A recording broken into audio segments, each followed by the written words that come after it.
Greetings, everyone. This is Ayman Tarabishi, ICSB Executive Director and also Deputy Chair of the Department of Management at GW. I'll keep my introduction short because I'll hand it over to the Presidential Award recipient, Professor Analia Pastran. Congratulations on winning the award and hosting us here. It was just announced June 27, so she has been hosting the Intercambios webinars. Analia, delightful to see you here. Congratulations again, and the floor is yours. Thank you so much, Dr. Darvishi, for the award and the recognition. I'm very happy and happy to have this new series of webinar in Spanish. So, well, I'm going to switch in Spanish. Hola a todos y a todas, bienvenidos a esta cuarta serie de seminarios en español que está haciendo el Consejo Internacional de Pymes. Y en el día de hoy tenemos un invitado muy especial, propuesto por el Consejo Internacional de Pymes de Argentina, la doctora María Fernanda Andrés, quien conoce hace mucho tiempo al doctor Hugo Cantis y lo ha propuesto para esta webinar. Así que, bueno, presentarlo primero al doctor Hugo Cantis. Recibió en 2016 el premio Startup Nations Award for Groundbreaking Policy Thinking de la Global Entrepreneurship Network por su contribución al cambio de la mentalidad de los gobiernos de la región hacia un enfoque sistémico y el emprendimiento dinámico. Es especialista en diseño, asesoramiento y evaluación de programas institucionales y políticas para fomentar el emprendimiento con 20 años de experiencia. Director de PRODEM, un centro de estudios y asistencia técnica pionero para el desarrollo del emprendimiento y la innovación en América Latina, que nace en el Instituto de Industria de la Universidad Nacional de General Sarmiento hace 15 años. También dirige allí la maestría en Economía y Desarrollo Industrial con especialización en pymes de la misma universidad, el seminario Taller para Profesionales del Ecosistema Emprendedor de América Latina y Dinámica Emprendedora, la newsletter del PRODEM. Bueno, entre otros tantos distinciones y reconocimientos que tienes, Hugo, un placer que nos acompañes en este seminario en español. Bueno, ahora nos compartirás sobre todo en este tema particular que nos convoca, cuáles son los impactos y las respuestas ante el COVID-19 en los ecosistemas de emprendimiento en América Latina, qué es lo que está ocurriendo en la región, es el tema que nos convoca en particular el día de hoy, y bueno, te escuchamos con todo gusto.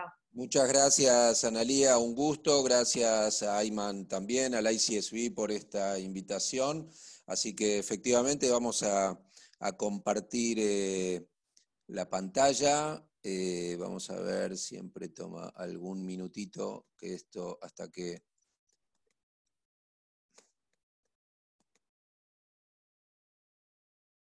Mientras les voy recordando a los participantes que a medida que lo vayan escuchando al doctor Cantis, nos acerquen sus preguntas al chat de acá mismo en Zoom, tienen la posibilidad de preguntas y respuestas, y al finalizar la exposición vamos a dar curso a las preguntas que ustedes tengan y el doctor Cantis las estará respondiendo. Muchas gracias. Ahí están viendo que he compartido pantalla, Analia. Perfecto. Bueno, buenísimo. A ver, nosotros estuvimos haciendo una encuesta en los ecosistemas de América Latina, ya era cosa de mes y medio, si no me equivoco, tratando de entender qué estaba pasando, y es muy probable, estamos previendo hacer una actualización de esto para ver cómo continúa este proceso. Nosotros levantamos información de encuestas a emprendedores y empresas jóvenes, quiere decir desde aquellos que estaban con su proyecto previendo emprender, haciendo las cosas para emprender, hasta empresas jóvenes, es decir, las que tienen de 4 años hasta 15 años. La composición abarcó 19 países, el mundo de las que tienen hasta 3 años de vida son un poquitito más del total, 58%, y las que tienen de 3 o más, 42%. Como ustedes pueden ver, en el gráfico hay una diversidad de sectores, con lo cual, por un lado, tenemos una muy buena cobertura, pero después vamos a poder diferenciar el impacto en función de los sectores, dado que a modo de anticipo comento que hay diferencias significativas entre sectores. También indagamos cómo la están llevando, cómo están reaccionando las organizaciones del ecosistema en su diversidad, ¿no?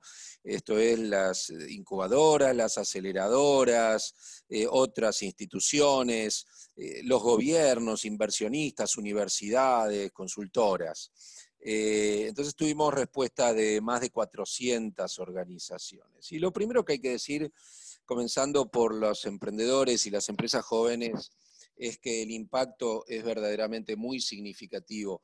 83%, es decir, 8 de cada 10 está en lo que hemos denominado gran impacto, impacto significativo, que comprende tanto a los que tuvieron que dejar de vender, que son dentro de este 83 la mayoría, 53%, y otro 30% que les cayó significativamente las ventas.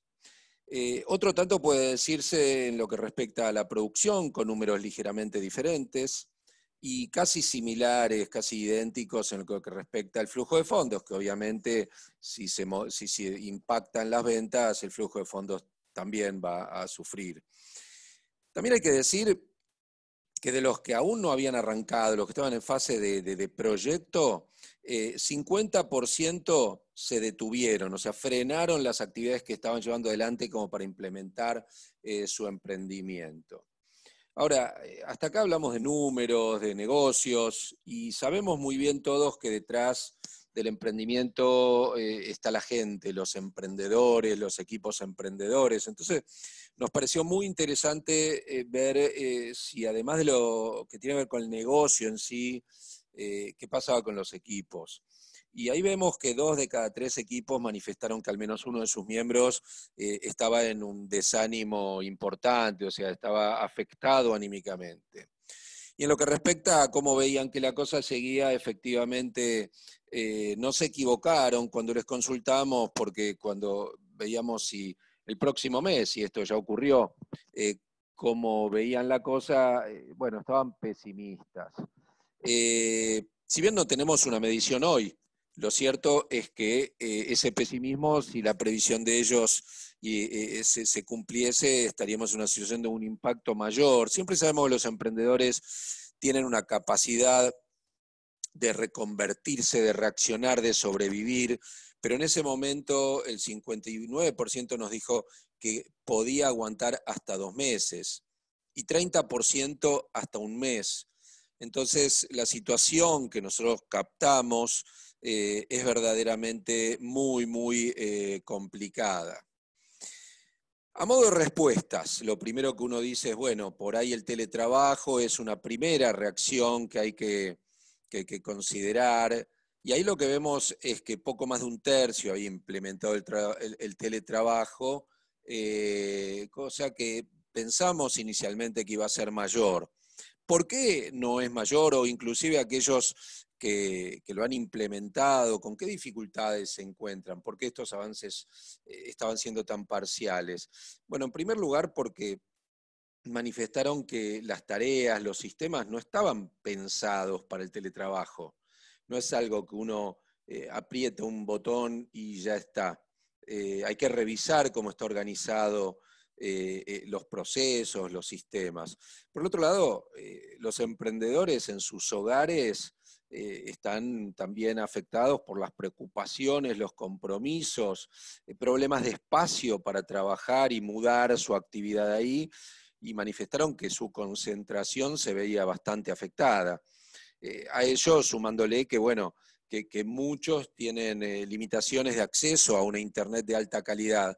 Es decir, muchas veces las medidas de alivio buscan, o los programas de apoyo buscan facilitar el acceso a computadoras, a software, pero como estamos viendo ahora mismo, la problemática es más abarcativa y multidimensional.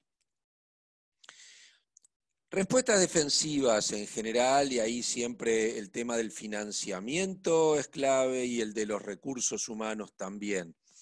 Bueno, un 28% cuando le preguntamos cómo preveían financiarse manifestó que no sabía.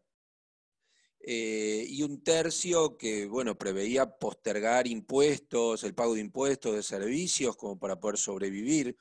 Solo 30% manifestó tener reservas propias, quiere decir que estamos hablando que más de 2/3 tenían que hacer bootstrapping, como es típico en los emprendedores, pero de una manera mucho más, digamos, complicada que lo que los emprendedores suelen estar acostumbrados. 28% atrasando el pago a proveedores.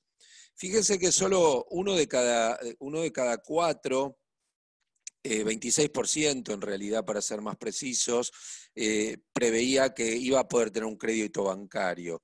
Y uno de cada 5 preveía que, bueno, que los socios no iban a cobrar, iban a postergar sus propios pagos, ¿no? Es decir, ya iban a apelar a ahorros personales. En materia de recursos humanos, hasta ese momento al menos, no había existido todavía un ajuste muy severo, en parte porque buena parte de ellos tienen equipos de trabajo pequeños, con arreglos flexibles, y 23% había suspendido gente, 23% del otro lado no había hecho nada, 8% solamente despidió bajo contratos. Sí estaban como revisando, redefiniendo turnos, tareas, es decir, fórmulas que permitieran amortiguar el impacto de la crisis sin tener medidas muy drásticas hasta ese momento. Cabe decir que en algunos países, por ejemplo en Argentina, lo que tiene que ver con despedir gente está prohibido en este momento, ¿no? Entonces, desconozco en cuántos países esto es así en este momento, pero quiero decir que hay regulaciones también y hay ayudas de gobiernos también que inciden en las decisiones sobre los recursos humanos. Tomando nuevamente el caso de Argentina, aproximadamente la mitad se calcula de los salarios privados los está cubriendo el gobierno. Entonces eso también incide en estas decisiones. Yendo al ecosistema, la mirada de los emprendedores al respecto es bastante crítica. Casi la mitad dijo que la respuesta de apoyo al ecosistema de sus organizaciones es lenta o es insuficiente, e inclusive 29% dijo en ese momento, claro que pudo haber existido ya reacción, era inexistente. Entonces, a la hora de buscar apoyo, ¿con qué contaban? Y con el equipo propio, digamos, del emprendimiento, seguido de familiares y amigos, es decir, la red social más cercana. Le seguían después, pero a la distancia, colegas empresarios, y lo que uno ve es que las instituciones, las organizaciones del ecosistema no estaban a la luz de la percepción de ellos, de sus realidades, teniendo un rol protagónico. Y es entendible esto porque la verdad es que las propias organizaciones del ecosistema estaban impactadas cuando las contactamos. Recuerden que estábamos hablando de 420 organizaciones, ¿no? De 18 países, es decir, que estamos tomando, más allá de que en cada país, en cada ecosistema, haya instituciones más ágiles, pero la verdad, o más resilientes, como vamos a ver enseguida, lo cierto es que 2 de cada 3 directamente o detuvieron o disminuyeron significativamente su trabajo con los emprendedores. Quiere decir que estas organizaciones se vieron tan impactadas con los propios emprendedores. Y solo 1 de cada 4 tenía en ese momento el optimismo de que pronto iba a recuperar su nivel de actividad. Es decir, el panorama bastante serio, ¿no? Obviamente. Y para responder por qué esto se estaba dando así, más allá de que detrás de esta respuesta también hay que considerar que las cuestiones de confinamiento, la dificultad para adaptarse, inciden, naturalmente, no es una cuestión de solamente déficit institucional. Los principales problemas, por ejemplo, claro, estas organizaciones no están pensadas, así como el teletrabajo no estaba pensado en la organización de los procesos, ni los sistemas de los emprendimientos y las empresas jóvenes, los servicios de las organizaciones de apoyo del ecosistema no están diseñadas ni implementadas para este tipo de necesidades, sino para otras que tienen que ver con muchas veces gestionar capitales semillas ante los gobiernos o por el otro lado, bueno, ayudar a modelar el negocio, desarrollar networks, etc. Acá la verdad es que hay una tarea inmediata, hay tareas más inmediatas que tienen que ver con si habitualmente es el capital semilla. Bueno, ahora gestionar los alivios que suelen disponer los gobiernos cuando se adaptan a la realidad de los emprendedores, obviamente. Disponer escucha, mentoring, todas estas cosas por parte de empresarios y consultores con experiencia en crisis. Bueno, la verdad es que 68% reconoció que no cuenta con estos servicios apropiados para las necesidades de los emprendedores en la emergencia. Y por el otro lado, 2 de cada 3 dijo que su propio funcionamiento futuro era incierto porque estaban viendo una caída significativa de sus fuentes de financiamiento. Y al igual que los emprendedores, 1 de cada 2 manifestó que había una caída anímica en sus equipos. Aún así, 3 de cada 4 organizó alguna actividad online con emprendedores, aunque con dificultades, porque las propias limitaciones de los emprendedores para acceder a Internet de calidad, que ya mencionamos, aparecen al tope de estas dificultades. Las propias organizaciones del ecosistema no tienen recursos humanos formados para el teletrabajo, además de cuestiones de dificultades de software o de mala calidad de Internet en la propia institución, ¿sí? Entonces, cuando uno ve, se encuentra por la positiva con que 8 de cada 10, si bien suspendió, dijimos que 2 de cada 3 habían frenado su actividad con emprendedores, de todas maneras eso no quiere decir que no los hayan contactado, frenaron sus actividades regulares, obviamente. 8 de cada 10 los contactaron para ver cómo estaban, pero solo 1 de cada 2 accedió a una información que le permitiera entender la realidad de los emprendedores.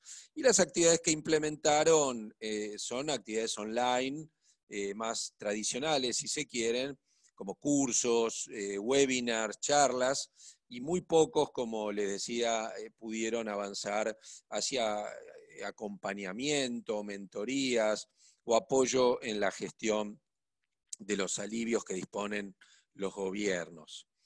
Entonces, yendo de nuevo a los emprendedores, ¿cuáles son sus principales demandas? Bueno, así como hay capital semilla para implementar el emprendimiento, demandan capital semilla para sostener la actividad emprendedora, poder postergar el pago de impuestos, que muchos gobiernos demoraron y todavía no terminan de definir postergaciones de estos impuestos, refuerzos de capital, aquellos que accedieron a capital semilla piden refuerzos para, bueno, no perder el que ya recibieron, créditos para capital de trabajo, las empresas que ya tienen un poco más de trayectoria y pueden acceder a créditos, cofinanciación del Estado de los salarios, y no todo tiene que ver con los costos, también está la demanda, naturalmente, que como vimos al inicio está súper impactada. Entonces, ahí 2 de cada 3 identificaron que las compras del Estado, al menos para ciertos sectores, naturalmente si se implementan con la agilidad para las gestiones y para los pagos, podrían ayudar a sostener la actividad. Y por último, reducción de las tarifas de servicios. Como me interesa escucharlos y saber si hay preguntas o promover el intercambio que se busca con estos diálogos, quiero cerrar con esto, ¿no? Con unos comentarios finales y un llamado a la acción, ¿no? Un llamado a la reacción de aquellos gobiernos, de aquellas instituciones, del ecosistema, organizaciones financieras que todavía no hayan conseguido avanzar en esta agenda, ¿no? Vimos un impacto muy negativo sobre emprendedores, empresas jóvenes, instituciones, y que esto no es algo que tenga una perspectiva, que si bien es bien variable entre países, y ahora voy a decir algo al respecto, bueno, las sombras todavía no se disiparon y las nubes, digamos, están tapando el sol. Las respuestas del ecosistema tardan en llegar y no terminan de ajustarse a la demanda de los emprendedores. Y en ese sentido quiero decir, nosotros, no lo tengo acá en la presentación, pero quiero puntuar 2 cuestiones. Que no en todos los sectores el impacto fue por igual, hay un contraste muy fuerte entre sectores como los culturales, turismo, algo que no los va a sorprender, el comercio minorista, de un lado, los más impactados, Y del otro lado, salvo cuando se trata de actividades esenciales que pudieron continuar, como alimentos o algunas otras cosas, y por el otro lado, bueno, los sectores de tecnología, particularmente ligados a, bueno, estas necesidades de la virtualidad de hoy en día, si bien también se vieron afectados mucho menos. Para que sea una idea, estos sectores más impactados, el 80 y pico % tuvo impacto alto, mientras que los sectores de tecnología, solamente un 30% tuvo un impacto alto. Y cuando vamos a hablar de ecosistemas, bueno, los países centroamericanos, salvo Costa Rica, tuvieron los mayores impactos y los menores niveles de resiliencia. Además de los centroamericanos, diría que los países pequeños en general, salvo Uruguay.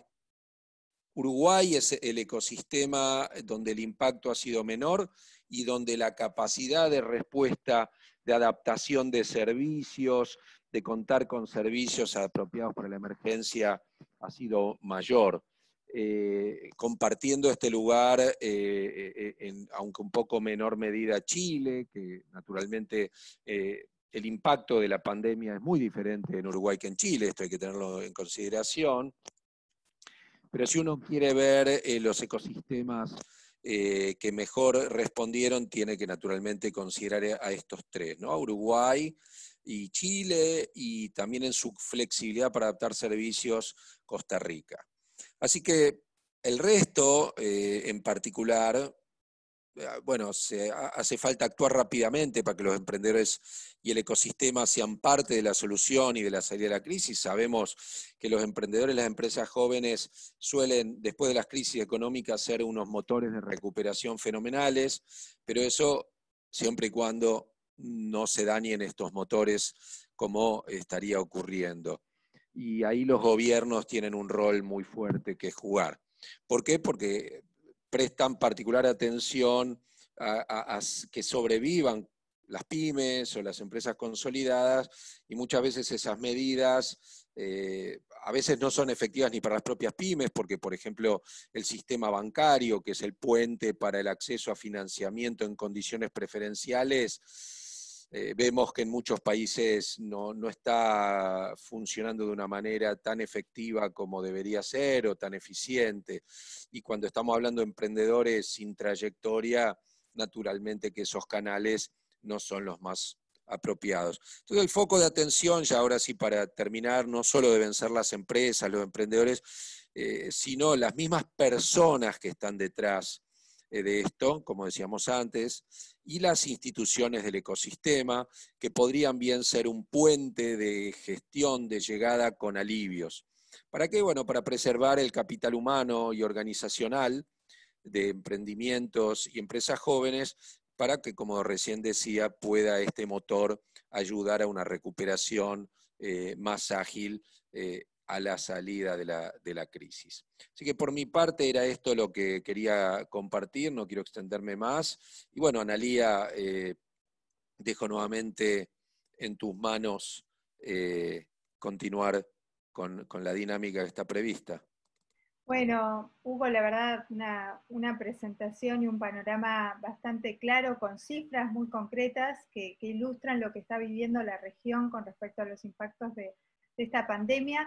Una pandemia que se nos presenta sin previo aviso, ¿no? También hay varios indicadores que muestran claramente, bueno, este nivel de respuesta que se ha ido dando sobre la marcha, porque lamentablemente no hubo posibilidad de previsión. Y aquí tengo dos preguntas de Carlos López que nos acerca.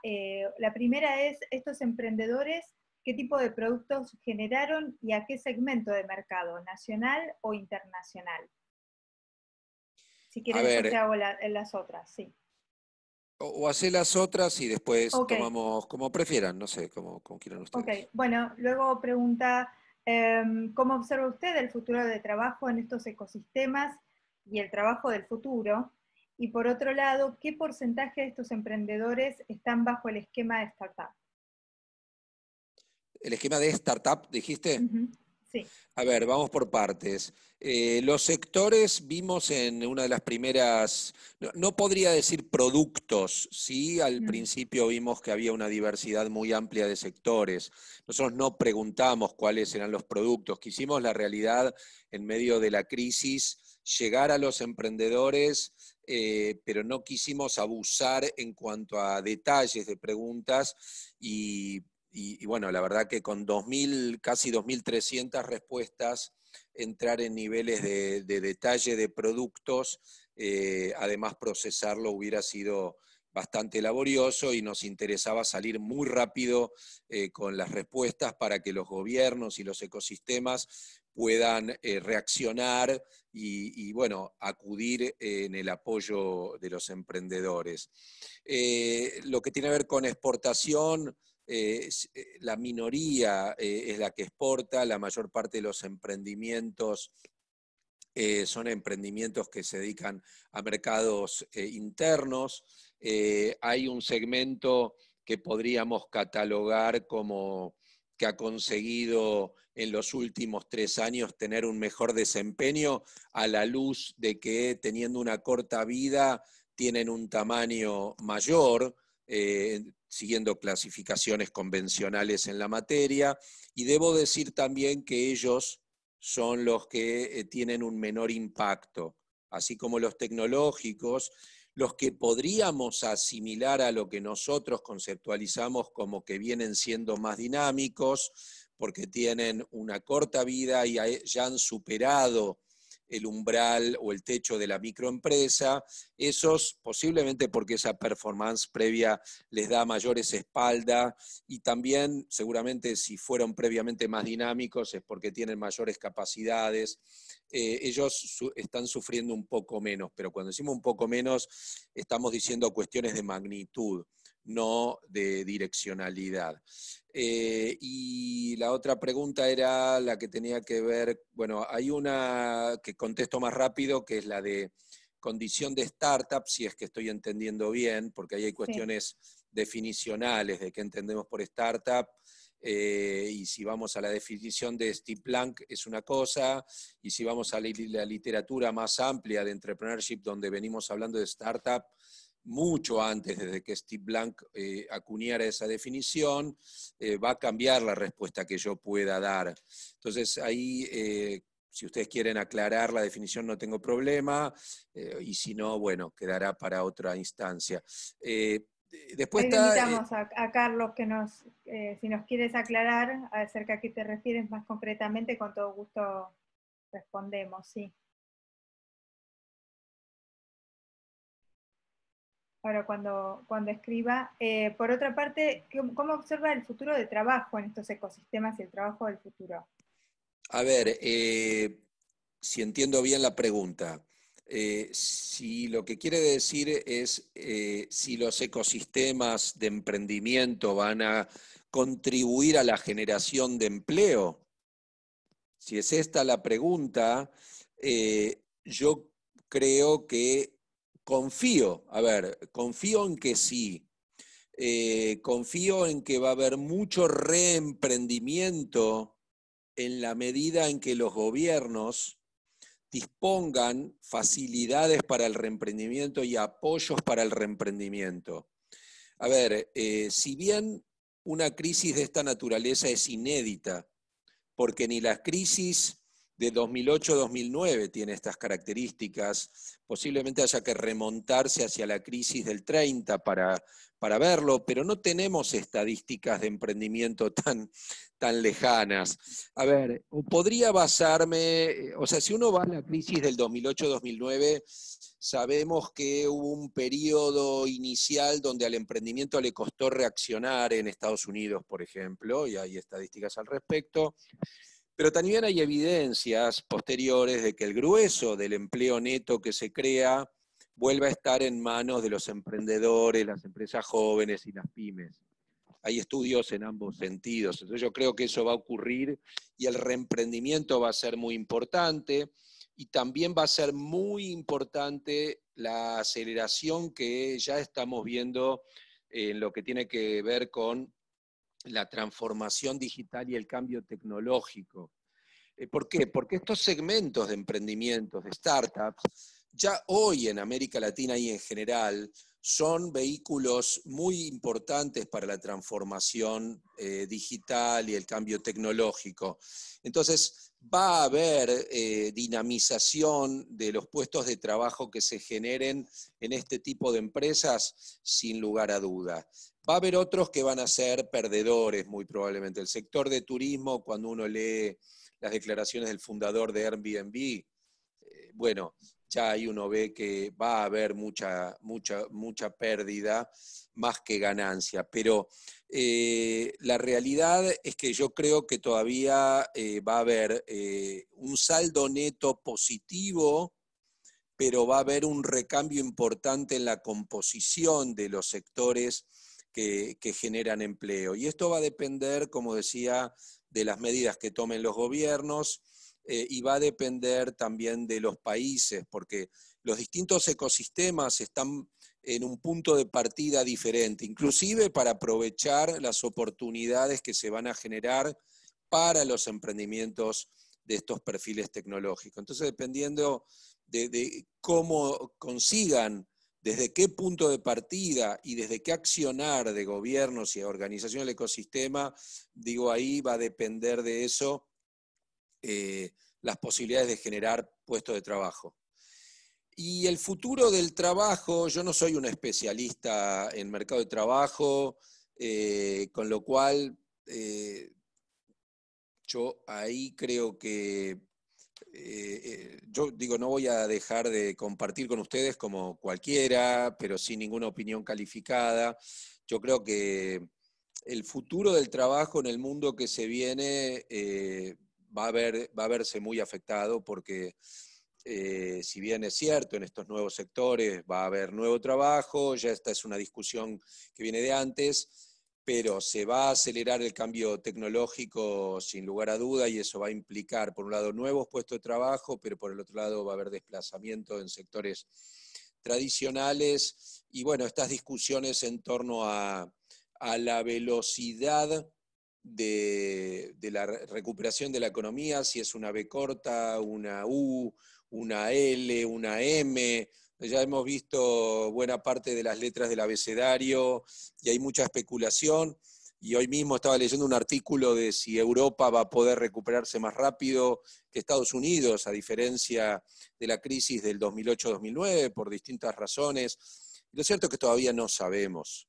Creo que hay que esperar un poco y hay que seguir de cerca a ver cómo va a evolucionar esto.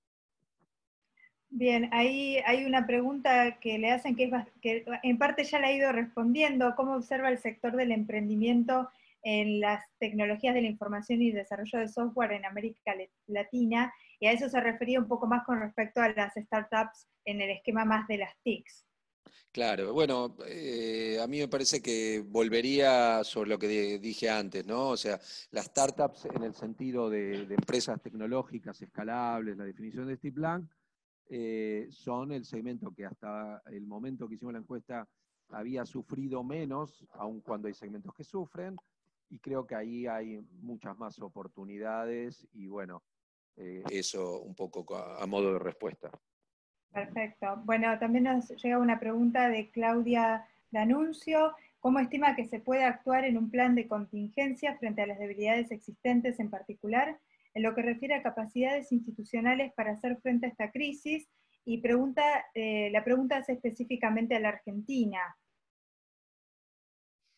¿Cómo se puede hacer? Claudia D'Annunzio. Hola Claudia, qué lindas preguntas que tenés. ¿Cómo se puede hacer frente a las debilidades institucionales del ecosistema? ¿Estás pensando?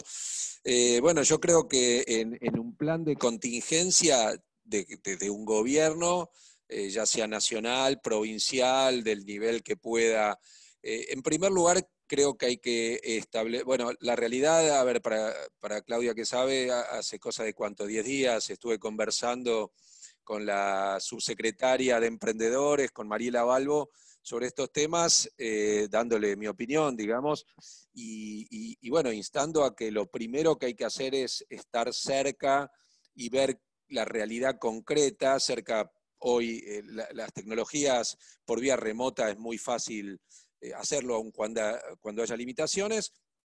Lo primero es establecer el puente, y establecer el puente quiere decir poder tener un diálogo, y fortalecer quiere decir, por un lado, ver la posibilidad de que alguna de las medidas de alivio que pueda haber para emprendedores puedan ser gestionadas con la intervención de aquellas instituciones que tienen esa base de capacidades. Quienes no la tienen, lo único que vamos a hacer es perjudicar a los emprendedores que necesitan acceder a las mismas.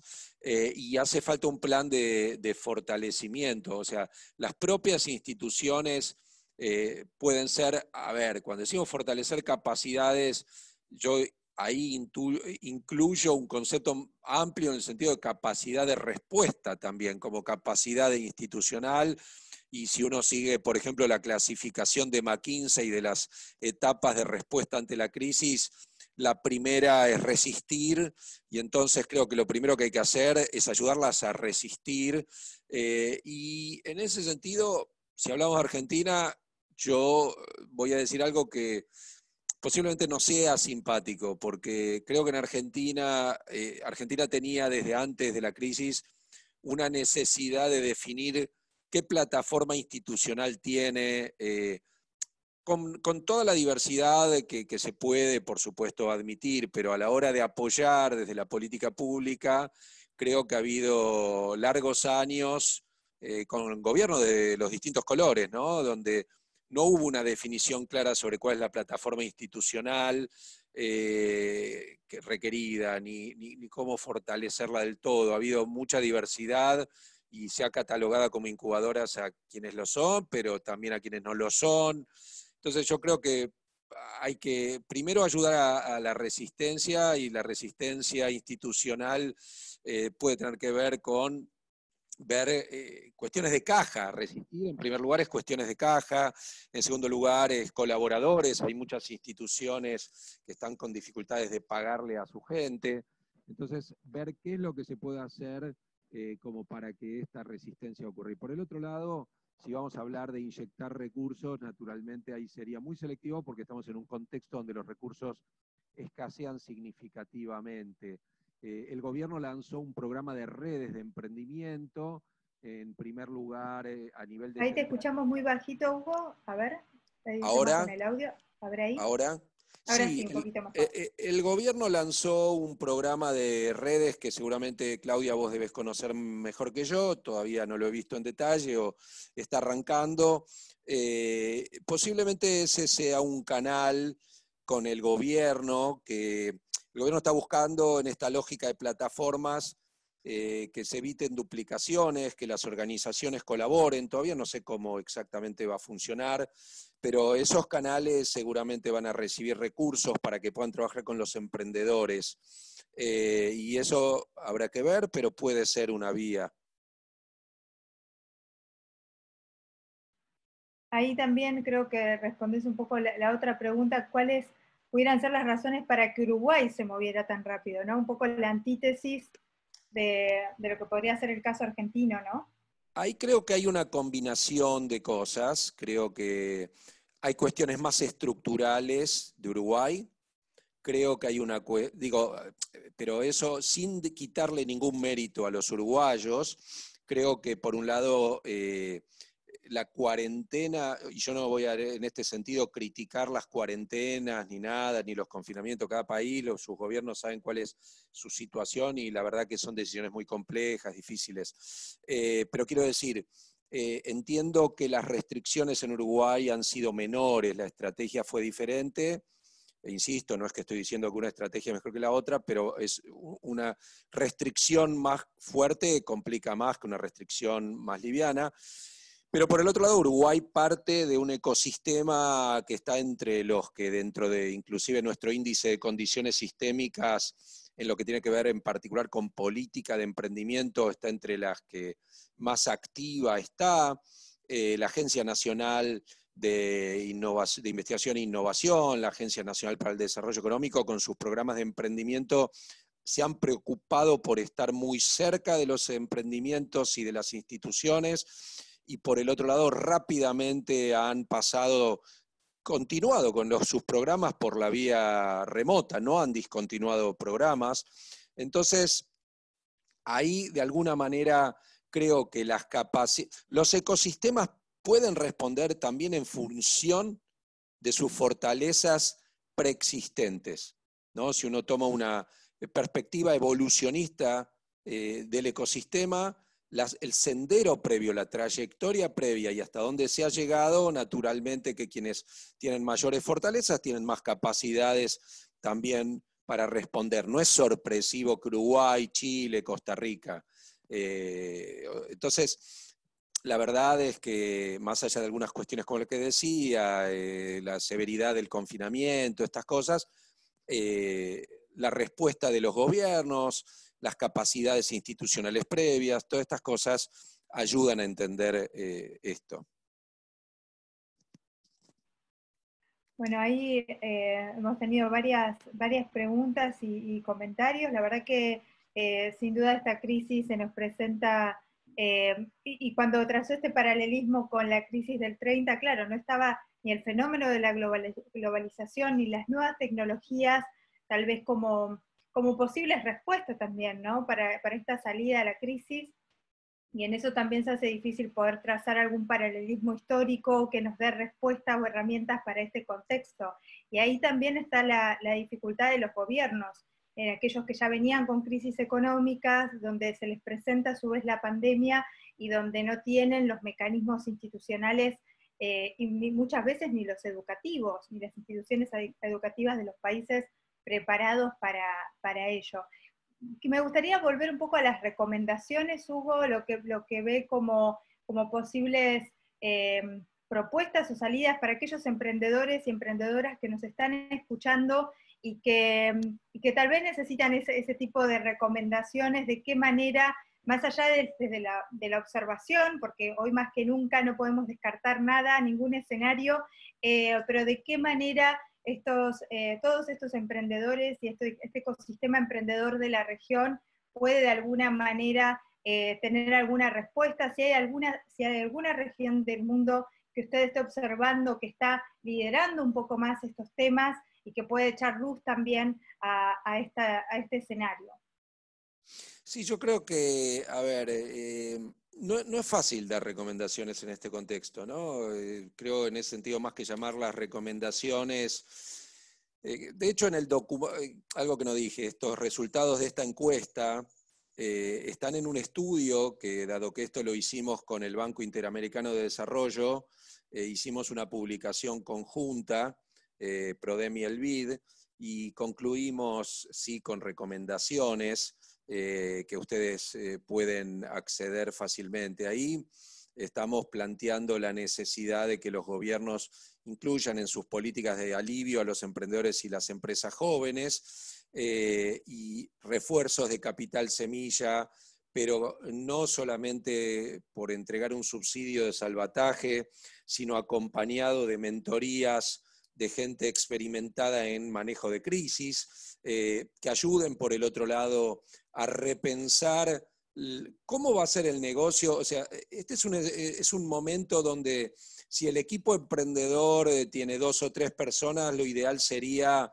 que por un lado todos se focalicen en ayudar a sacar el agua que ha inundado, digamos, la casa, que esto es el salvataje, pero por el otro lado que haya uno que tenga la responsabilidad de estar mirando un poco más allá, de estar mirando el día después, porque nada indica que los negocios van a volver a hacer lo mismo, que el comportamiento de la demanda va a ser el mismo, va a haber cambios de patrones que todavía no sabemos, y entonces posiblemente mirando las noticias, hablando con gente de otros ecosistemas donde por ahí están más cerca del día después, porque hay ecosistemas donde ya están volviendo a nivel global a la normalidad.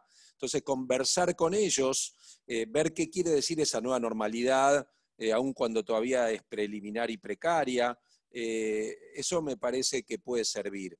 Y no solamente a nivel de las organizaciones de los ecosistemas, sino de los emprendedores y de cómo se están modificando eventualmente patrones de comportamiento. Ayer mismo estaba charlando con quien es nuestro partner para el encuentro anual de PRODEM, que este año tuvimos que postergarlo para mayo del año que viene, que es de Costa Rica. Y bueno, Costa Rica está en una situación como bastante diferente que Argentina. Entonces él me estaba contando cosas de cómo funcionaba en Costa Rica, donde uno podría decir, bueno, a ver, ¿en qué medida puedo imaginarme dónde va a estar Argentina? Digo cualquier cosa. No sé, ojalá en septiembre, en octubre. Bueno, probablemente sea parecido a cómo está Costa Rica hoy. Entonces, ahí me parece que hay un contacto muy importante, por un lado, con resistir hoy, esto que decía de sacar el agua que inunda rápidamente, lo que se puede, como se puede. Creo que ahí hay otra recomendación a la luz de algunas prácticas que uno está viendo, de hecho, que podría ser positiva, si bien desconozco la sencillez de su implementación. Lo he visto como iniciativa que llevó adelante Endeavor, lo he visto como iniciativa que implementó Mercado Libre, y me pregunto si no hay algo que para que haya más empresas que puedan aplicarlo no requeriría de alguna medida de política pública. ¿Y a qué me refiero? En ese momento Endeavor lo que hizo, y estoy hablando de abril, fue conectar distintas empresas Endeavor, distintos emprendedores Endeavor, y pensar en lo que, ellos no lo llamaron así, pero a mí me viene a la cabeza el término clearing, como una suerte de clearing de trabajadores.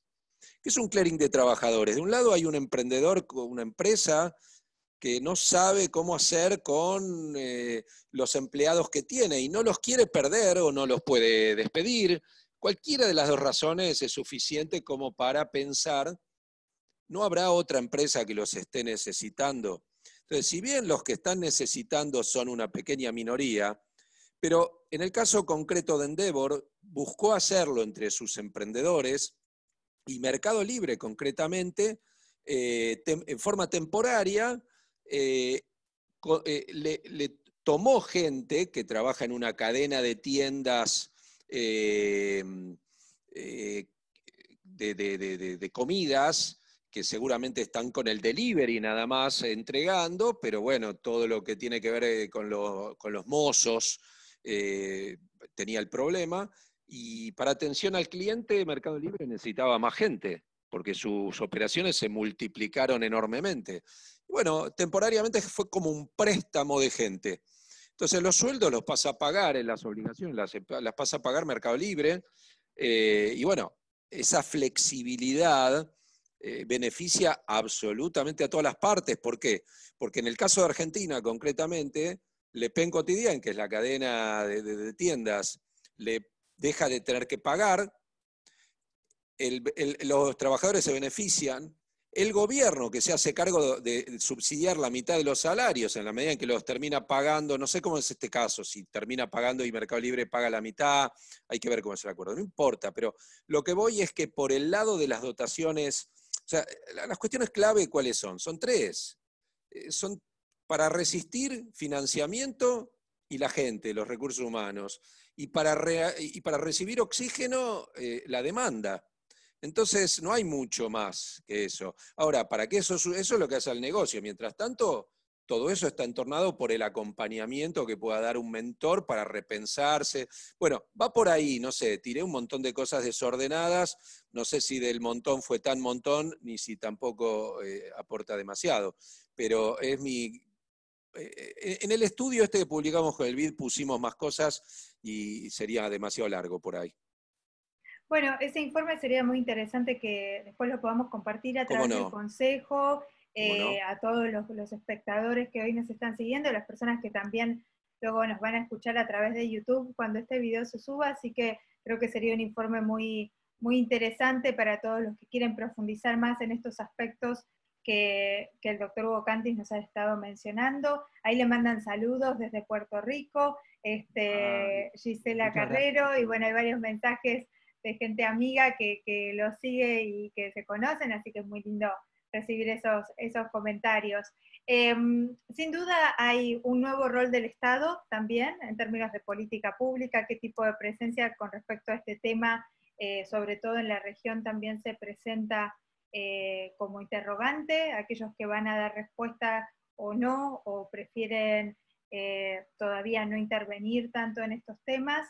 En el caso tal vez de lo que fue mencionando de Argentina, bueno, podemos ver como algunas medidas, tal vez no del todo integrales, o habría que ver un poco más en este sentido de mentorías o de propuestas como menciona, que creo que ahí hay un par de luces muy interesantes que estuvo brindando Hugo, en lo que hace también a las necesidades de los emprendedores en esta urgencia, más allá del aspecto económico, pero también repensar nuestro negocio y cómo salimos adelante. Y también otro indicador que mencionó, o otra característica, es no pensar esta vuelta a la normalidad como la que teníamos, ¿no? Eso, sin duda, cada vez más los especialistas y los expertos a nivel mundial nos invitan a pensar esta nueva vuelta a la rutina cuando se pueda dar en los países, mayor o menor medida, que va a ser distinta y que también eso implica que los negocios, los emprendimientos los pensemos de otra manera, y tal vez las nuevas tecnologías en eso nos den una posibilidad o no. En algunos rubros lamentablemente no es posible, y en esos rubros en particular habrá que ver también qué contención gubernamental hay en términos de política pública, de legislación. Acá no hemos hablado, pero también yo creo que el aspecto de legislación es muy importante para pensar a mediano y largo plazo con respecto a todos estos temas, ¿no? Así es, Analía. Cuando yo decía lo del reemprendimiento, muchas veces el reemprendimiento, más allá de los apoyos tradicionales, requiere cuestiones que tienen que ver con legislación. Algo que por ahí no dije recién y muy brevemente no quisiera dejar de señalar, porque está muy vinculado a los resultados del estudio, es que esto que tiene que ver con el costado humano. Y habrá que ver qué quiere decir, ¿no? Lo primero, por ahí por ser argentino, uno está muy acostumbrado a que el costado anímico, lo humano, en Argentina quiere decir enseguida ir al psicólogo. Es algo muy es un deporte popular, digamos. No estoy diciendo tanto como eso, pero sí me parece que uno podría pensar, no sé, pensando juntos en voz alta, ¿por qué no armar las organizaciones del ecosistema, grupos, no digo de autoayuda, que es un término que no me termina de gustar, pero grupos de apoyo, en definitiva, donde conversen con un empresario más experimentado, que por ahí tiene determinadas experiencias y capacidades, un empresario junto a alguien que tenga un perfil capaz de tener una escucha, una contención mayor, porque la verdad es que también lo que hay que preservar es la salud mental. Uno dice que el financiamiento, que el salvataje de acá, de allá, pero si la cabeza de la gente no está en un mínimo de equilibrio, todo lo demás no sirve para nada y es tirar la plata a la basura. Bueno, en la webinar anterior estuvimos hablando de la resiliencia en los emprendimientos. Así es. En el ecosistema emprendedor, y creo que ese concepto es clave hoy más que nunca para que lo incorporemos en estos ecosistemas.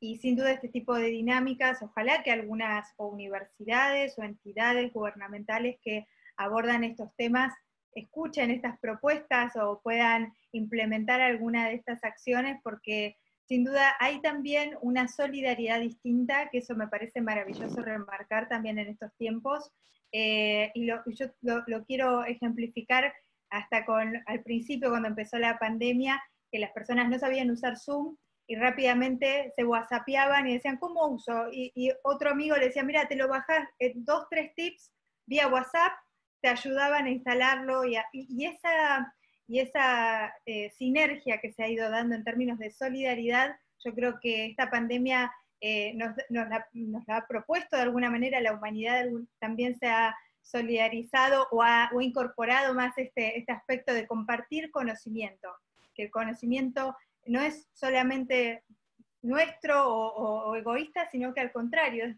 para dar. Y en eso también es muy interesante que aprovechemos bueno, esa dinámica que también se está dando y se está gestando, y que desde los distintos sectores podamos acompañar, desde los ámbitos académicos, sin duda. Bueno, este tipo de espacios, por supuesto, busca dar algún tipo de respuesta o colaboración en ese sentido. Y bueno, para mí ha sido un enorme placer, Hugo, tenerte en este webinar. Esperamos tenerte pronto también con otros estudios. Nos mencionabas que tal vez hagan uno nuevo, lo vayan a actualizar. Así que bueno, cuentas con el Consejo Internacional de Pymes para poder difundirlo, y bueno, y todos los participantes que nos han escuchado el día de hoy, y que después nos van a seguir también a través de YouTube. Así que no sé si quieres dar tu contacto también, o que te busquen a través de las redes sociales si te quieren hacer alguna consulta más. Por nuestra parte, estamos muy contentos de esta webinar. Cómo no, muchas gracias, Analía, por tus palabras y por la invitación. Gracias a todos los que participaron y a las preguntas. Para quienes quieran seguir en contacto, mi correo es muy fácil, es hcantis@gmail.com, también www.prodem.ungss.edu.ar, que a través de Prodem podemos estar en contacto, tenemos muchos materiales por compartir, y bueno, seguiremos en contacto. Hugo, this is Perfecto, fantastic. Dr. Ayman. Yes, yes, I've been listening in, and I'm trying to understand here, but I'm doing my best here. So, but I have an idea to propose to you, because this is, I think, our 4th or 5th webinar in the Spanish language here. But Yeah. Hugo and Analia, I want you to think about this. You don't have to answer now, but something for us to consider here as we plan to go to Paris for 2021, but also the great work that you're doing and the research you're doing here, right? I'm proposing this idea, and we can open up to our colleagues from different parts of the world as well, but we do a half-a-day research conference, both in English and in Spanish, okay? And online, we do it online, a half-a-day research conference, and we invite all the colleagues from around the world to learn about the research that you're doing, which is very important. You've done excellent work with the IDB and so on, and put together what we call a framework for our next World Congress in Paris. So something that we can come collectively together, Hugo, and start to think about the different type of researchers that you want to invite, the others that we want to bring in from our friends from the AIDB and so on, and we bring them all together in an online research conference. This is a proposal that ICSB thinks it's timely, that we need to start doing it. Well, your thoughts or reactions on this? Let's start with Hugo and then maybe Analia. Well, I think Ayman is a great idea. I share with you your perspective. Yes, that's what I have to say. That's wonderful. I think that would be powerful to get also publications more in Spanish. That's something we need also in ICSB. So I will be more than glad to collaborate with Dr. Cantis. And I would like also to say thank you, Maria Fernanda Andres. Dr. Maria Fernanda, she's with us in this webinar. And well, of course, we are going to collaborate in this. That's great. So out of this, we can say we have the seeds of an idea for a research conference, and we go from there. That's wonderful. Excellent, excellent. Okay, thank you, Ayman. Thank you for everything. And well, we keep in touch. We're going to see you all. Probablemente haremos otra nueva serie en español, así que nos vemos pronto. Un abrazo virtual y cuídense mucho. Igualmente, gracias y un abrazo para todos. Que estén bien. Bye, bye.